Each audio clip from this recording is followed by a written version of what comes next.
Well, it would be for the best if I start this video talking about the issue that I took and the position within that issue that I originally chose. For my research, I studied being anonymous on the internet, which eventually led towards a discussion of censorship, and what kind of regulations were okay and which weren't. My initial opinion on this was a strong case for putting regulations on being anonymous, especially with all the sad world events that have happened recently, just in the past few years. Now, I didn't have any numbers or studies to back up this opinion, just the experiences with some unpleasant people across the internet. But that's what the basis of opinion is, and why we have to do research, so we can try to prove these things that we think, whether they're right or wrong. Naturally, people think that the internet is an amazing institute in our modern democratic society, and they are right to do so, because it offers so many positive things that the people who came before us never had the opportunity to possess growing up. But there's a darker side to every positive. Tatiana Christie wrote an article for The New American called Game of Trolls, The Sinister Side of Facebook. Looking into this article, she goes on to talk about how people in higher places of government are using social media sites like Facebook and Twitter as a vehicle to spread propaganda, infiltrating places like social media where we consume content without thinking about it. That mass consumption of content on social media by millions of people daily makes it a perfect place to subtly spread things like an agenda. Now, it's true that we can choose things, what we follow, what we like, and only see that on our feeds.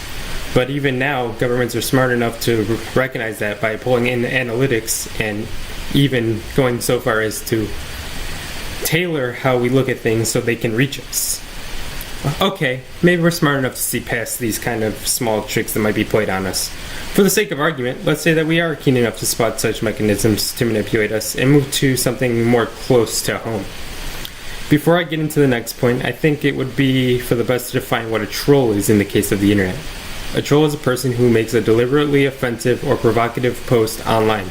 Yes, in some cases these people can do it for harmless fun, like joking or pulling a prank on a friend, like you would do in real life. But in too many cases, these are malicious attacks on an individual.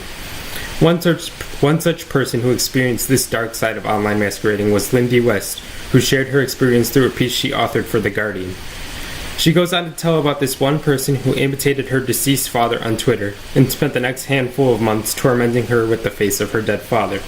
And he was able to get away with doing it because if she removed him from the platform by reporting him to the authorities on Twitter, he could just make a new account and start the whole thing all over again. The solution finally came when empathy was created and Lindy shared her experience through her profession. And what this online tormentor had done to her personally became a tool for her to change things. Her piece showed the tormentor what she was really feeling and how it affected her. And in turn, this affected him because he came out and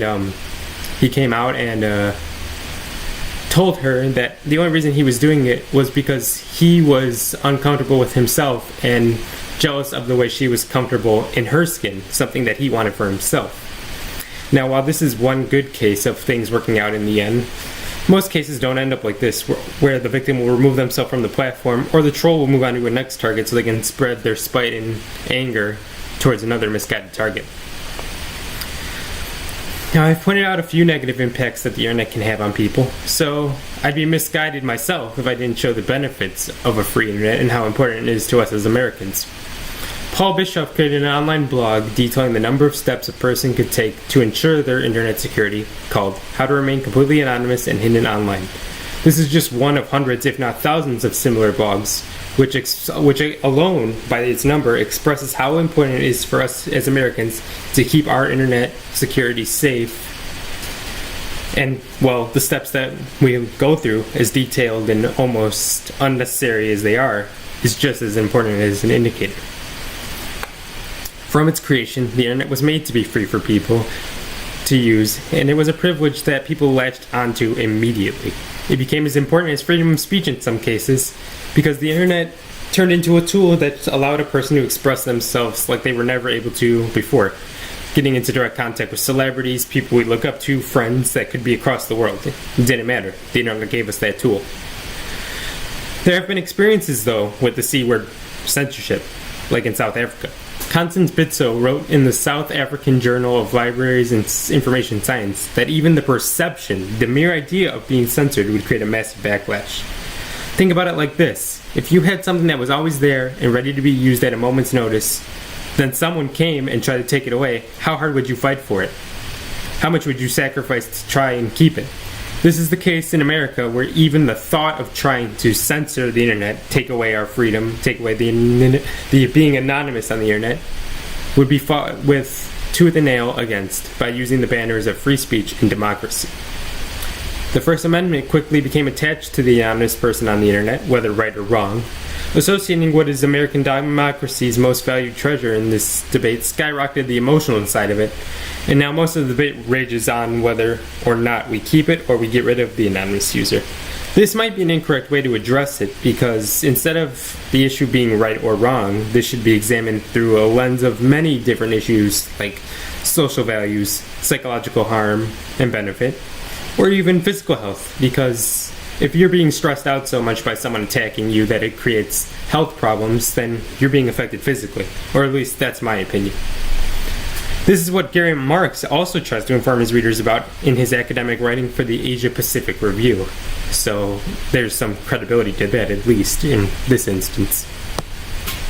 So let's conclude things. Originally, I thought that maybe this brilliant idea of the internet was overshadowed by the darker things that happen on the internet. But then my mind was changed by a number of ideas that went under my radar previously. Now, with the help of realizing that the internet and regulations aren't necessarily in conflict, and seeing that the internet provides more means than a simple communicating tool, I've been swayed to say that, yes, being anonymous on the internet is as important an option to have, nearly as important as the internet itself.